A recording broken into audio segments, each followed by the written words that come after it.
Good morning. Good morning. Good morning. How y'all feeling out there? I feel like it's been forever.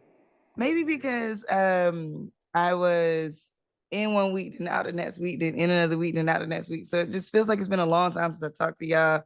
But I'm so glad to be back today, and I got so much to share with y'all. So if you are new to the show, if you know, shout out to all my Omi homies out there to listen to every Tuesday and every day. Shout out to all the fans of Urban View in general. We love y'all. We appreciate y'all.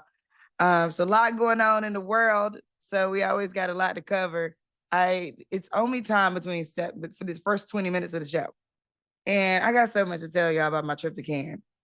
So it was really interesting. Okay, a couple things. One, I just want to know, and I'll say this throughout the show. I am pushing through because I got a little. I actually don't know what it is. I think I might have COVID, but I didn't take a test yet. It just I'm not. It's weird. It's all in my throat, so it's kind of interesting. So I'm gonna be pushing through that. So if my voice sounds a little bit more crackly than it normally sounds, that's why. But I got my tea, and we got a nice Sirius XM mic that is picking me up real good, so I don't have to do too much yelling. But I get excited, and so I want to talk louder. You know what I mean? I get excited. And I'm like, y'all, oh my god, this thing happened. Boo boo boo. So there's that. We have some amazing interviews today, so we're gonna have a good time. We have at 8:30, we have a body language expert, Karen Donaldson. She came during on the show during the debates a while back. We're gonna have her come back because she's gonna be talking about how to tactfully end a political conversation. I love that because right now, bet a bunch of us are ending up in political conversations, and you might want to tactfully end it. Okay, so I think, and you know, they always say like things you don't talk about is religion and politics. So if you get into a group of folks and these conversations come up, I want you to be able to figure out how you're gonna move away from them, because sometimes it's not always the moment to sort of argue your way all the way through a thing. Sometimes it's the time to just be like, hey, you know what? I love that for you. Thanks. I'm out. Peace. And so I want to give you all some tools on that. Another thing is we are going to have Harvey Fitz. He's a producer, author, and spoken word artist. He is actually producing the first go-go poetry album. It is Black Music Month, so we're going to have him come on, and we want to talk about what he's working on and like, what does that mean? What does it mean to have a go-go poetry album? And what does that look like? Also, I'm going to debut the gospel song that I'm featured on today. Now, my Omi homies, and y'all prepare, everybody who follows me, prepare to be sick of me, because I'm gonna be using this gospel song as a feature, as a sound underneath my social posts for a while. So you just get ready. But you know, it is a great song if I do say so myself. I'll talk about how that came about. And people are like, what? You want a gospel song? What? You doing gospel rap? I am not to the point of Harvey doing a spoken word go-go album. It actually came about through them asking me to do spoken word. Like that's really what it is. But the rhythm, I couldn't help but match the rhythm. So there's that. So it's actually a poem, but I guess it kind of sounds like rap because I'm going to the beat. Whatever the case is, we're gonna debut that so you get to hear that. And then we have, sorry, I might clear my throat a couple times this time, y'all. Then we're gonna have an interview with Brittany Young. Brittany Young, she is the CEO and founder of B360. She's based out of Baltimore. And what B360 does is, so dirt bike riding, I don't know if y'all, depending on where you live, and if you live in a large city, you probably have seen this, where they have like, you know, young people will ride dirt bikes and four-wheelers through the city. Well, it's actually illegal to do that. You're not supposed to ride dirt bikes on the street or four-wheelers on the street. And so, but there's nowhere for them to ride in some of these cities. And it become a hobby. And honestly, something that was keeping people off the street, something that was keeping them out of trouble, things like that. But what the police would do is the police would chase them. And then they would, you know, some people who die, like running from the police, running on these dirt bikes and four-wheelers. So I don't know if y'all remember how old you are out there, but you might remember the whole Rough Rider movement with like DMX and all of that. Well, all those people that you saw around those dirt bikes and four-wheelers and all that, this was already a cultural thing in cities where people, there's whole like bike life, there's a whole thing around it. But what happens is they get on the highway, or they're just careless about how they ride, and they get hurt, or essentially some of them may lose their life. And so what she created, B360, was the idea of like, how could they not just enter the industry as or enter this in bike life in the sense of riders, but how could they also become engineers? So she's a material scientist, a Black woman material scientist. Hello. And then she teaches them how to become engineers, how to fix the bikes, how to create 3D helmets, how to like see other parts of the industry of dirt bike riding, because there's a huge industry of dirt bike riding, but not a lot of people of color and definitely not a lot of Black folks are in that industry. And so she's giving them a different way into the industry. She's showing them how these things can work. And she's also doing political advocacy around no chasing. So her efforts have been successful in helping to aid in the police not chasing these kids on the dirt bikes, or because it's causing them to get more careless. And again, like I said, lose their lives, because then they run from the police, they get into accidents, and the police chasing them is actually not helpful. You know what I mean? So like it was like her coming to the understanding that like the police chasing them is not solving the problem. They need to stop chasing them. It is causing more of them to lose their life, so they need to stop chasing them. So they have some laws now in certain cities where the police can no longer chase the dirt bike riders. I'll cover a little bit more of this before we have her interview. Come on, I'll kind of re-say this later in the show in case somebody missed it. But you're gonna hear her interview today, and we're gonna talk about like the ups and downs of creating this organization, what they do, and how it works. She's our small Brittany Young, the creator, CEO of B360, is our small business highlight for today. So there you have it. 8 a.m. we're gonna preview the gospel song that I'm featuring now. 8:30 we're gonna hear from Karen Donaldson. 9 a.m. we're gonna have Harvey Fitz come on. And then 9:30 you're gonna have our small business highlight. We got a pretty jam-packed show. In between all of that, I'm gonna try to fit the Omi time, some politics, what's happening in the world, and name that sample. So there we go. But y'all already know, I can have a whole agenda for how the show should go. I hop on and then I let the universe take it. I'm like, hey, we're gonna go with what the people want to talk about. We're gonna bring in the comments that the people want to bring in, and it's really all about you as an audience and what we can bring. So yeah, keep it like right here the whole show. You do not want to miss any of today's show. All right, so Omi time. Here we go. So my Omi homies know, and some people know, I talked a little bit about this. I went to Cannes, France last week, and Cannes is the south of France. And so the south of France is like, yeah, Saint-Tropez. You may have heard, like, if you listen to hip hop music, you've heard them maybe talk about it in hip hop music, Saint-Tropez, Monaco. Like, this is a different part of France. And you may have heard about Cannes Lions, or Cannes, the film festival. The Cannes Film Festival happens every year. Now, the Cannes Festival is about 2 weeks long. So the first week is the film festival, and then the next week is the creative festival. I went to the creative festival. I had a speaking engagement there. And I want to tell you all about it. All right, here we go. Here's how it looks. So there's the festival, and then there's all these activations that corporations are doing. Now, for a minute, all the things that are happening in the world, you're in a bit of a bubble, I would say. And I don't even want to say that has nothing to do with Cannes. If you're not in the country where the thing that seems important to that country is happening, you are in a bit of a bubble in terms of like understanding what's happening globally. So, for example, I was saying earlier to the team, I remember being in Jordan when the Super Bowl was happening last year, and nobody's talking about the Super Bowl. But in the US, it's all over. It's Super Bowl commercials. It's, oh my God, it's every TV tuned in, yada, yada, yada. But that wasn't what we were talking about in Jordan. It was like a soccer game on. I think Jordan had gotten as far as they had ever gotten in soccer at that point.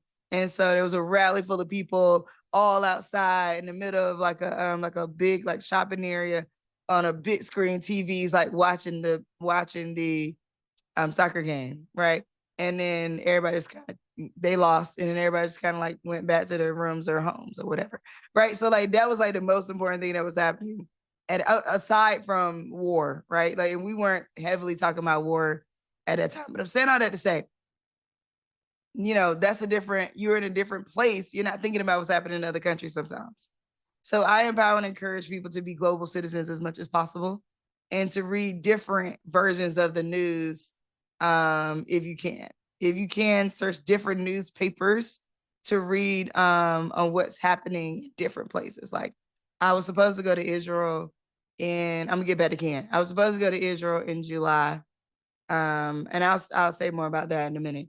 But they advise us to read the Israel Times. So I mean, like, I'm just saying, like, try to get your news from different places because it's helpful for you to get a global understanding of what's happening when we're talking about other countries and interacting with them. Because you only get one side of the news here, which is going to be skewed toward the US side. So anyway, I just empower and encourage people to try to get as much access to news as you can so that you can develop a perspective that is a global perspective so that you can make the decision that makes the most sense for you. I think this is the thing too, like, can we expect some of Trump supporters to go read the Israel Times? No. You know what I mean? Like that doesn't, but to my people who listen to Urban View, can I shout out to y'all and say, this is the kind of audience that wants to be well informed. And I'm not advocating for the Israel Times. I'm just using it as an example. Try to go and Google other newspapers in other places and read those other newspapers to see what's happening to those people in that country actually without an American lens on what's being reported. And that will make your talking points different, better, more enhanced, in different conversations that you're having. You'll have a different perspective. So, all right, back again. So, first of all, I did the most amount of walking that I've ever done in my entire life. Okay, let me be clear. I did not realize it was going to be that much walking. I walked 60,000 steps in a week, y'all. And actually, that it wasn't even a whole week. That was just Monday through Thursday because I left on Friday. So I walked 60,000 steps in a week. That is 60,000 steps is like 30 miles, yeah. Crazy. Everything was hurting. Okay, every part of me was hurting. And I didn't realize it. Like in one day, I walked 20,000 steps. Now, shout out to y'all who run like crazy 2-3 miles a week. Shout out to y'all. Yeah, okay. I love that for you. But 20,000 steps is like 8 miles. It was crazy. So that means I do have shoe recommendations, by the way. If you're looking for comfortable shoes, Dr. Scholl's knows what he's doing. Okay. I had 3 pairs of shoes with me. I had a pair of Nike Vomero 18s. I had a pair of the On Clouds, the Ons, Gore-Tex waterproof joints. Then I had a pair of Dr. Scholl's because I read that somebody said, be prepared to walk 20,000 steps. I didn't know they meant in a day, but I said, okay, so I went online. So this is what I often do when I'm looking for products and things. I'll go online and say, what's the top blah, blah, blah of this? I do that with my toothbrush. Like, let me tell y'all, I don't mess around. But I got more to tell y'all. Okay, I'm trying to get through it all. I Googled what's the top pair of shoes for walking, right? And I just observed, look at the reviews, yada, yada. And then I chose these cute, all white Dr. Scholl's sneakers. Thank the Lord, okay, that I did that because I would not have made it. I would not have made it walking all them steps if I not have those Dr. Scholl's. The Dr. Scholl's held up, they killed it. The Ons, that's a no for me. If you walk in a long, long way or a long, long time, the Ons did not work for me. Now, maybe because they were the Gore-Tex waterproof kind, maybe the material was thicker and that's why. That's what my mom said anyway, because she's an On fan. But those Ons, not for 60,000 steps. No way. They were not working. The Vomero 18s have the Nike Vomero 18s have a very soft cushion at the bottom. And so they actually did work. So they worked and they felt good. And they felt like a good switch up from the Dr. Scholl's because they had more cushioning. But everything was still hurting in every pair of the shoes. I'm just giving you out. So in Cannes, walking. Now, the way the setup works, we are along the French Riviera, right? So imagine that there's beach. So the whole is beach all the way down the road. But what the corporations do is they go and they set up their own quote beaches, right? And so the way it's set up is like you had a Spotify beach, a Pinterest beach, a Google YouTube beach, a Meta beach, Tubi had a beach. Who else? And essentially what that means is they have set up, they put flooring down over the beach, over the sand, and they create a whole hub, like a whole activation. Spotify, Cardi B performed on a Spotify stage. So they had like a Spotify stage with lights and all of that. And then they have a beach called Inkwell. If you go to Martha's Vineyard, you know the movie, The Inkwell, right? So Inkwell is something that they carry to different festivals too. And Cannes is one. So they have an Inkwell Beach, and this is like, quote, the Black folk beach, right? Now, this is, they also have an activation. They have the stage. Actually, Inkwell has the best lunch out of all the beaches, by the way. So if you ever do go to Cannes Lions and you are there, you have to go to Inkwell Beach. Now, a lot of people heard about Inkwell Beach through some of the like celebrities who were like, where I'm going. A lot of people heard about Cannes this year through celebrities. So I'm hearing that it was a different kind of crowd of Black folks than it normally is. And some people like that, some people didn't like that. I'm gonna talk about that when I come back from break, because I got a question for y'all around what equality looks like. And I'm gonna give y'all a little bit around that. Because this is an interesting conversation among Black folks, I would say. And that's not to say that everybody listens to Urban View is Black, but I'm just saying this is an interesting conversation among people of color. Again, not everybody listens to Urban View is people of color, but I want to ask this question around what does equality actually look like? And I'll give you out a scenario. So excuse me, I'm sorry. So there's all these beaches. Now, if you have a badge to the actual festival, then you can go to talks. But in order to get on all these individual beaches, you have to do all these individual RSVPs. So I want to hip you out to that now. So if you ever go, make sure you get on all these individual RSVPs. Every one of those corporations I mentioned, you have to go and, oh, excuse me.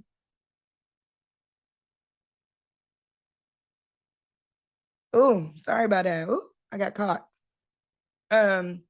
Every one of these individual beaches you have to RSVP to. So you have to go and get individual wristbands for each one. So by the end of the day, your arm is filled with wristbands from like 15, 20 different places. So there's the beach row.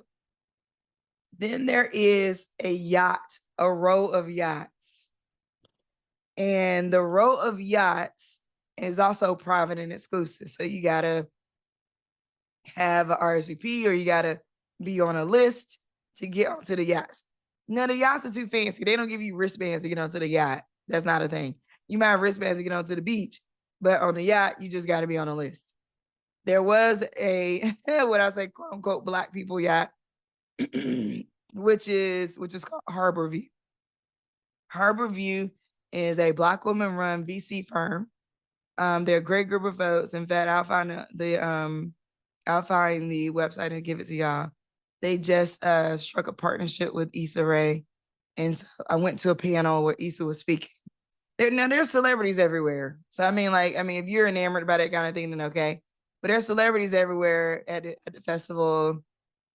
Serena Williams, Gabrielle Union, Dwayne Wade, LeBron, Kai Cenat, Mary J. Like everybody's there. Like there's people, they're either chilling, they're hanging out, they're on yachts, they're doing panels, they're doing talks. They're, you might see them in a party, a club or whatever. Like they're everywhere. So I mean, like you're not, at that point, it's like, I'm not really too starstruck about people, but I will say Harbor View had not a concert, but Mary performed, PJ Morton performed, Lucky Day, Mahalia.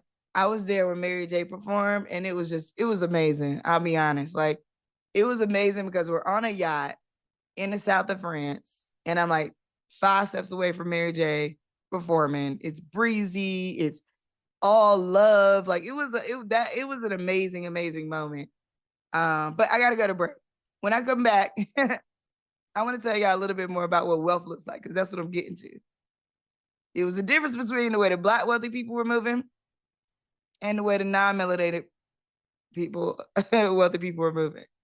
And I want to talk a little bit about that and then get into this question around what is equality actually. So keep it locked right here. I got so much more to tell y'all. I couldn't get it in the out in 20 minutes. And I'm gonna get some tea and try to calm my throat down. Thank y'all for listening. And thank you for being with me. Keep it locked right here. We'll be right back. We got to take a quick break. You listen to Urban View Mornings. I'm Omi Bell. We'll be right back. Welcome back to Listen to Urban View Mornings. Daryl with the jokes this morning, but with the good segue, because I'm dealing with some throat challenges today. I caught something over the last couple of days, and it's been interesting. And it's crazy. It's crazy because it's all in my throat. Like I was fine, and then all of a sudden, I don't know. But I got tea. I got my throat. I'm massaging my throat, and I am. It's so good to have this nice hot mic here.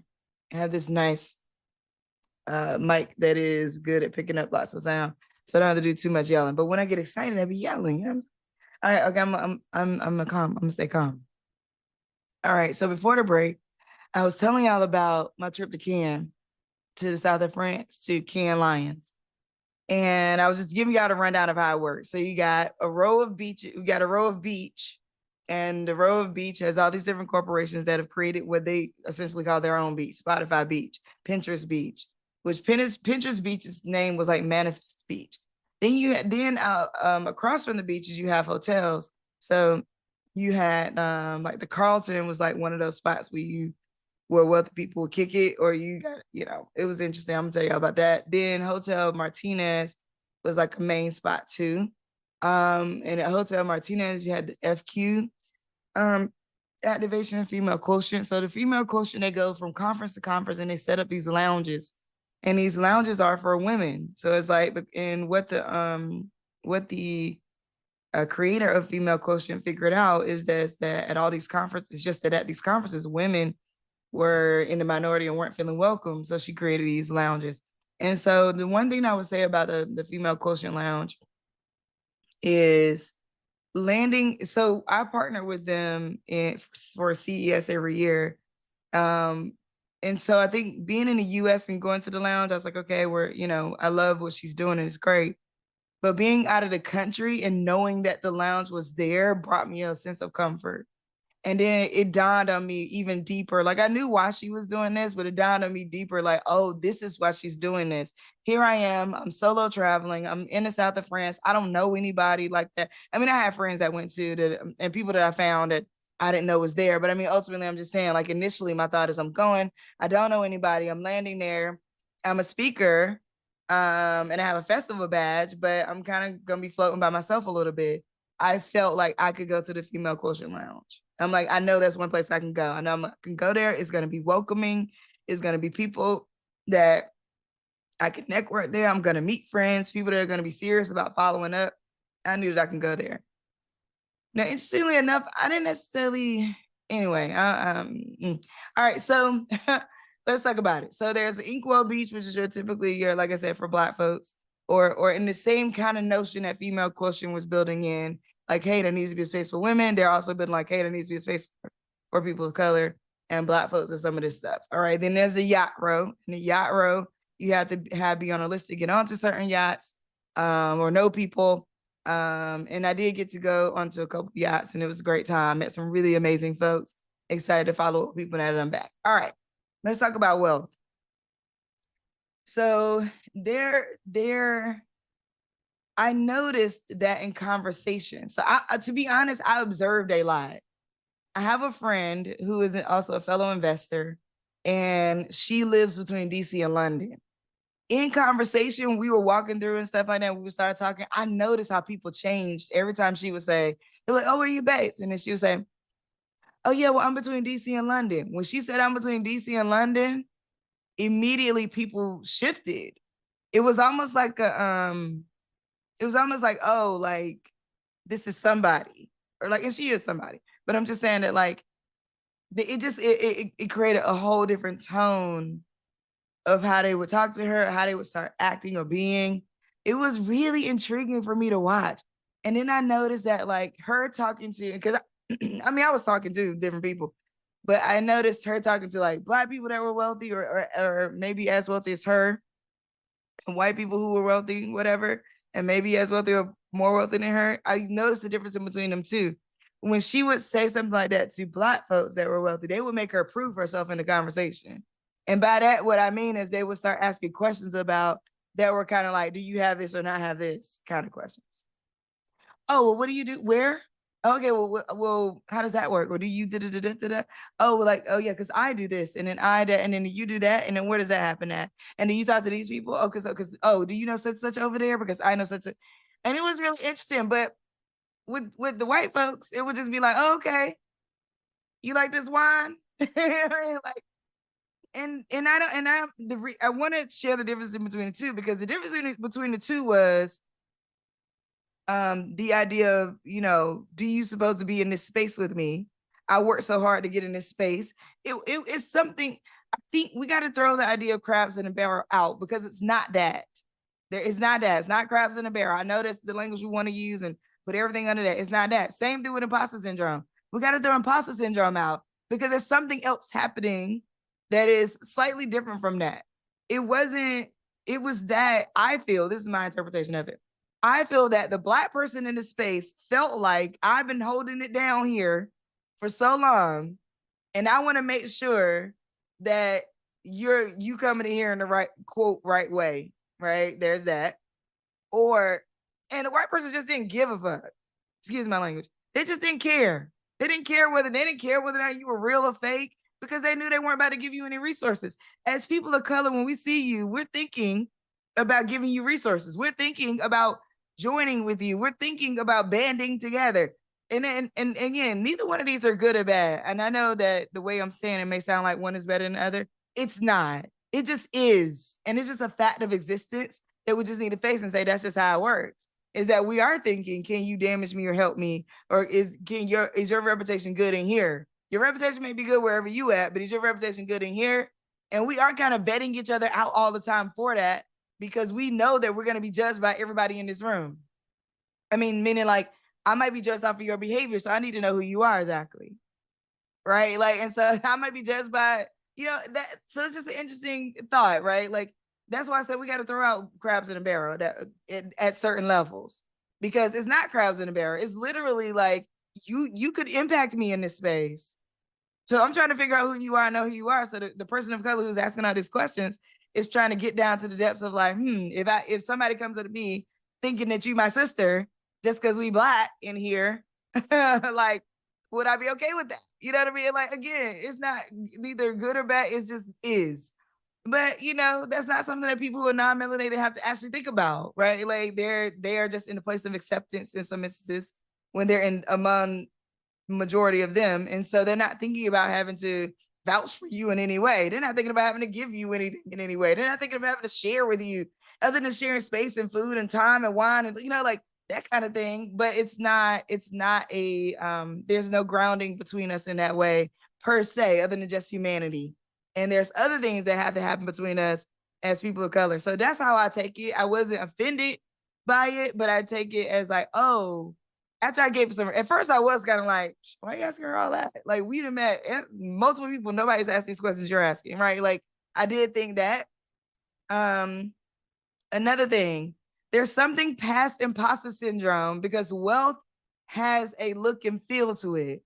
And there was one night we were in the lobby of the Carlton Hotel. And in that lobby of the Carlton Hotel, not everybody could get in. Let me say that. It was an entirely different vibe than the people who were outside. I'm talking about this is where all the wealthy people are and their staff. So you're like in there, the navigating was different, the conversations was different, they were different in the sense like we're talking about different things. It mattered where you were going next.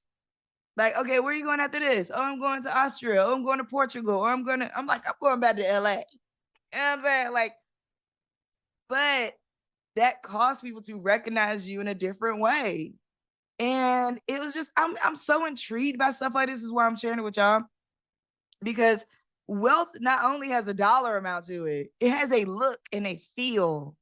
So I'm not worried. Like, imposter syndrome is like, oh, you don't feel like you belong in the room, or you don't feel like you belong or have that thing or supposed to have it. I didn't feel like that. I feel like I work my ass off. I know I belong in the room, but I did feel like, is my bag expensive enough? Are my shoes expensive enough? Do I have the wealth signals? What are the wealth signals?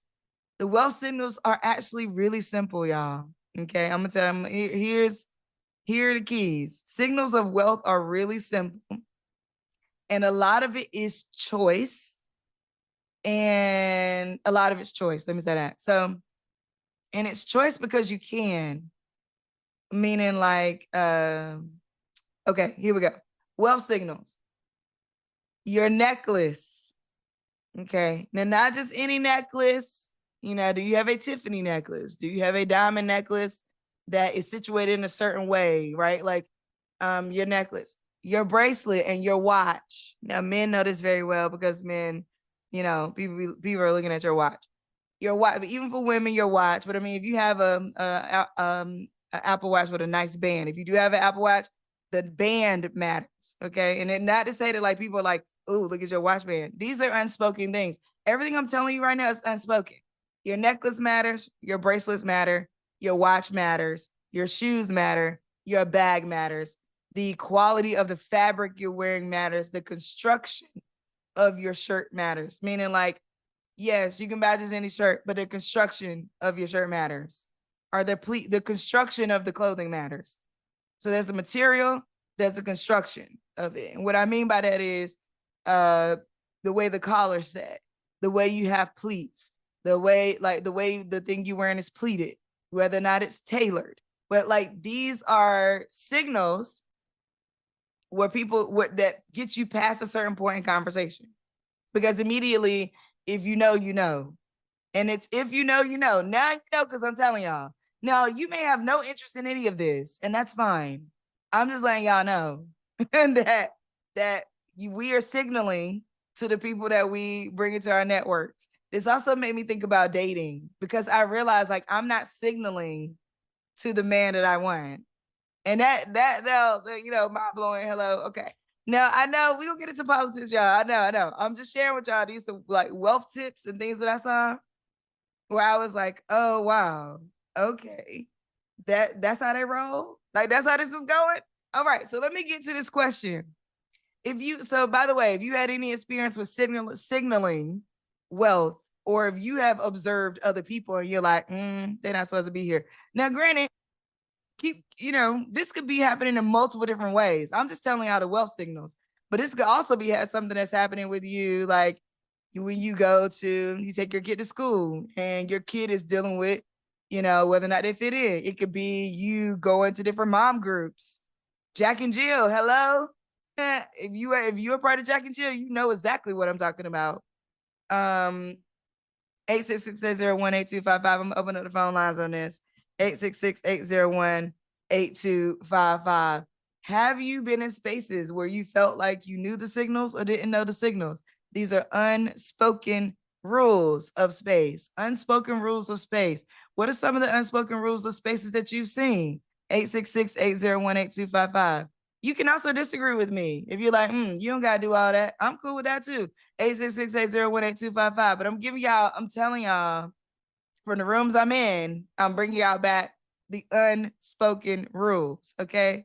Now, there's things too. I think I talked about this one time before, like, you don't go to somebody's house empty-handed, or you don't go visit somebody empty-handed. So you always bring a bottle of wine, even if they, and nowadays there's a whole zero proof movement happening. So that may be shifting to zero proof cocktails, but you always take something. And I didn't learn that until way later in life. So I'm sharing that with y'all. Is that you always take something. But yeah, there's those moments, and you end up finding your tribe in a room based off of some of the signaling. So who gravitates to you and who you gravitate to in a room is sometimes based off of the signaling. And you can do it very intentional. Or I'm not saying that you need to go now change your life and and buy nice necklaces. If that's not what you value, I'm just sharing with you that, well, so here's the thing. When people are reaching certain levels of wealth, things just make more sense to them to do. That's the idea of it. Things just make more sense for you to do. It makes sense for you to have more high quality stuff. You're making more money. It makes sense for you to, maybe think about the quality of what you have, because now you're just not having to buy it just so you have something. You can buy what you want. You can buy it at a level you want. Now, I also think that where there's a misstep is people who think they're trying to live the life in a certain way and then go live above their means because they're like, I gotta have the Gucci bag. I gotta have the Gucci suit. I gotta have this bright necklace. And then they're doing it to their detriment. That is not a wealth signal. A lot of times, even those people who are doing that are not buying into the wealth signals in the way they think they are, because the wealth signals are very subtle. So when I say, the particular necklace, it's not a flashy, bright, shiny, big, but it's not. It's very subtle. It's just, do you have it? Do you have an understanding of it? Not do you own it? That's it. Do you have an understanding of it? Not just ownership of it. So it's not just, I need to have a big bulky necklace. It's not that.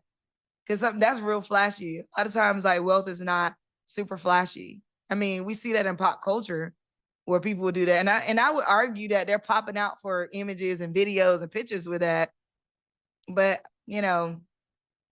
I'd be interested to see how they shape up on a yacht with in a different way. You know what I mean? Because then I think, anyway, that's another exploration. All right, so here we go. So here's the question. Here's why I'm asking the question. So what happened? I was on the Harbor View yacht, and this woman, she said, she's like, she basically was saying, like, and it was a Black woman, and she's like, all these Black women, all these Black people, now it's just like people just coming here just for the vibes and just the party. Because I mean, to be honest, the Festival of Creativity side, Cannes Lions, it's all about marketing, creativity, ad agencies. Everybody has their creative teams there from all different corporations, and so a lot of times they're coming there to meet with each other. That literally, like, that's the whole time. This is the time that they get to meet in person with each other and do deals. So there's this woman there, and I think she has her own agency, and she's just like really disgusted with the fact that she feels like more young Black folks are at the festival this year than ever. And she felt like they were in the way. It's like, all these people just coming here for the vibes, and it's really disrupting those of us who actually just, are really trying to network and really trying to do deals. And I'm listening to her, and I'm like, and I just looked at it, and I was like, that's interesting. That's interesting because I think that's interesting when in the conversation of equality. She kind of wrote me off after that. Like, she didn't want to talk about that. But, it's like, we're in the south of France, girl. Like, it ain't cheap to get over here. So even if you are getting over here just for the vibes, number one, if you got over there just for the vibes and you but got a room and finessing your way into these rooms, onto these yachts, hey, more power to you. Because you're not, if you don't got it, what I want to say, you're not finessing your way onto these yachts without having something, some kind of personality, some kind of aim, some kind of intention, something. You're not onto the yachts. Now you might be at the general, like, beaches or whatever, but not on the yachts. So I thought that was interesting because if you are truly who you are, you have meetings set up. What is for you is for you. Nobody's disrupting your ability to get these meetings. These people being here partying, you feel like that's disrupting your ability to get meetings? No, it's not. That's not true. You feeling some kind of way because more young Black people here and they just here partying, which, whatever. Hey, you party in the south of France, you doing something with your life as a 25-year-old that can do that. I am here for you. Okay, you're not getting in my way because number one, we ain't partying at the same place. Hello. So that's why I'm like, I was looking at her kind of sideways, but this is what it brought up for me. Oh, shoot. I got to go to break. What it brought up for me, I'm going to say this real quick. Phone lines, 866-801-8255. What it brought up for me is, what does equality look like? Right? What is equality? What do we mean? There's a quote, and I have to find it. It says, like, you didn't want the right to be free. you wanted to be free to oppress other people. You wanted the right to oppress other people, right? So it's like, do we look down on, when we think about equality, does that mean that everybody gets to go to the south of France? How do the people that have been going to the south of France feel about that? Now, do we care about what is equality actually? What will equality change in the mix up of people we now are around in the places that we consider to be exclusive? 866-801-8255. What y'all think about that? What is actual equality when we talk about exclusive spaces? We got to go to a break. When we come back, I'm taking phone calls. I see y'all coming on the phone lines. Come on in here. We'll be right back after this.